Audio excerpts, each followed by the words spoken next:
रिंकू, हाँ जी। ये देख। आगे तो चले। सत श्री अकाल बीजी। सत श्री अकाल पुत्र। अब साफ दिखाई दे रहा है बीजी। बहुत साफ दिखाई दे रहा है। बीजी इतने टाइम बाद नए चश्मे बनवा ही लिए। किसी अपने ने पैसे भेजे और हर महीने पैसे भेजेंगे। वाह। बोना ते टू टू होगी थोड़े 1 तरीक तो बाद। ये थोड़े पैसे ने ਇਹਦੇ ਨਾਲ कोई अमीर नहीं हो जाना। तुसी मावा भैणा नू सत्कार दे के मैनू खुशी मिलती है इस गल दी। मुख्यमंत्री माँ बेटी सत्कार योजना, आपका अपना भगवंत मान। तो हॉर्मुज में टैंकर हमले पर आईआरजीसी का बयान सामने आया है। स्ट्रेट ऑफ हॉर्मुज में टैंकर पर हमला हुआ था, उसी को लेकर आईआरजीसी ने बयान दिया है। अमेरिकी सेना जहाजों को उकसा रही है, गैर कानूनी रास्ते अपना रहे थे दोनों जहाज, अमेरिकी धोखे का शिकार ना हो दुनिया। आईआरजीसी की तरफ से ये बयान दिया गया। एक और बड़ी खबर, ईरान का अमेरिका को बारूदी जवाब। कुवैत में अमेरिकी ठिकानों पर हमले किए गए। पैट्रियट सिस्टम गोला बारूदी डिपो पर भी अटैक। अमेरिकी सेना के वॉरशिप पर भी अटैक।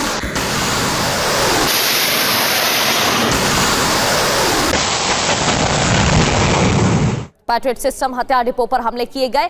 इधर ईरान का यूएई के 2 टैंकर पर हमला। हॉर्मुज में दोनों टैंकरों पर अटैक की खबर है। यूएई का दावा, हमले में एक भारतीय की मौत। यूएई ने ईरानी हमले की निंदा की है।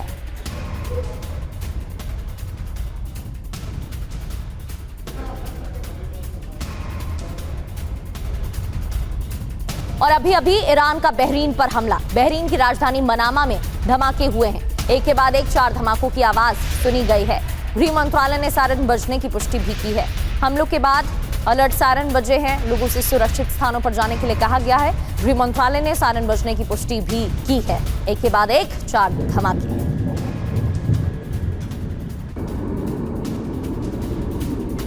हॉर्मुज में आमने सामने अमेरिका ईरान। 20 किलो इलाके में नेवी की झड़प। यूएस नेवी और आईआरजीसी के बीच फायर भी हुई है। अमेरिकी शिप पर मिसाइल अटैक की खबरें भी सामने आ रही हैं।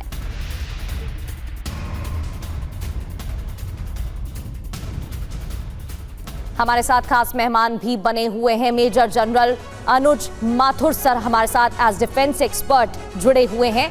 Doctor Abhishek Srivastava sir as foreign expert हमारे साथ जुड़े हुए हैं। सबसे पहले अभिषेक सर, जिस तरीके से ये हमले हो रहे हैं और डोनाल्ड ट्रंप की तरफ से दावे सामने आ रहे हैं, अमेरिकी राष्ट्रपति तो पहले भी कई बार दावे कर चुके हैं कि सैन्य क्षमता ईरान की खत्म हो गई है, नेवी क्षमता खत्म हो गई है, लेकिन उसके बाद भी ईरान की तरफ से कभी MQ-9 ड्रोन को गिरा दिया जाता है तो कभी बड़े हमले कर दिए जाते हैं, तो विश्वास कर पाना मुश्किल हो जाता है। लेकिन सर, अब ये जो बड़ी इंटेंसिटी के साथ हमले देखने को मिल रहे हैं, आने वाले समय में क्या लग रहा है आपको कि इसका अंजाम क्या होने वाला है? क्या शांति बहाल हो पाएगी या एक बार फिर से विध्वंस देखने को मिलेगा?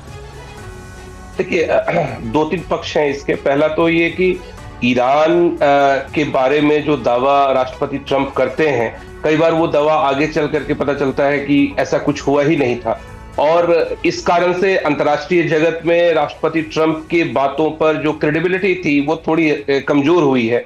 ये पहली बात है। दूसरी बात ये है कि ये युद्ध जो है ये इसी तरीके से अभी चलेगा। इन्हें अभी शांति की तरफ आप जाता हुआ नहीं देख सकती, क्योंकि जो स्टेट ऑफ हॉर्मुज है, अभी आपने जब बात कर रही थी हमसे तो आपने पूछा था स्टेट ऑफ हॉर्मुज के बारे में। उस समय मैं बताना चाह रहा था, स्टेट ऑफ हॉर्मुज की सबसे यूनिक बात यह है कि यूएस और ईरान दोनों ने ही इसको रेक्टिफाई नहीं किया है।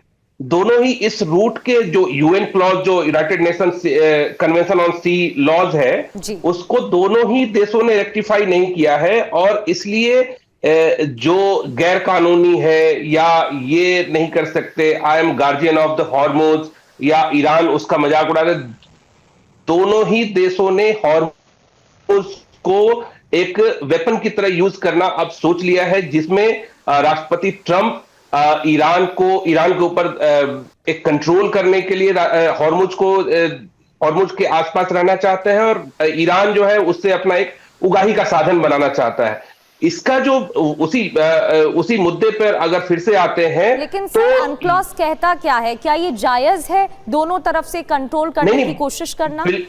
बिल्कुल जायज नहीं है। ये जो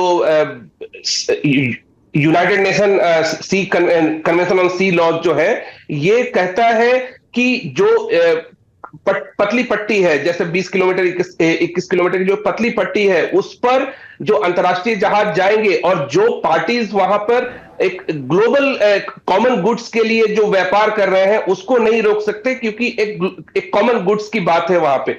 लेकिन जो रेक्टिफाई नहीं किया है इन्होंने, ना यूएस ने किया है, ना ईरान ने किया है, तो ये इस पर आप जो अगर इसको आप किसी कोर्ट में जाकर खड़ा करते हैं, जैसे देखिए 2019 में एक ब्रिटिश जहाज को ईरान ने अटैक किया जी, उस पर यही स्टेट ऑफ हॉर्मुज में ही अटैक किया, लेकिन जब वो कानूनी वहां पर गए, ईरान ने कहा कि नहीं हमारे मछुआरों के हाँ, तो उस पर उनकी कार्रवाई ये हुई कि वो जो मछुआरे के जहाज थी वो उस रूट को ब्लॉक नहीं कर रहे थे। दूसरी, बिल्कुल वो सर, किसी भी दोनों देशों की तरफ से नियंत्रण पाने की कोशिश की जाती है।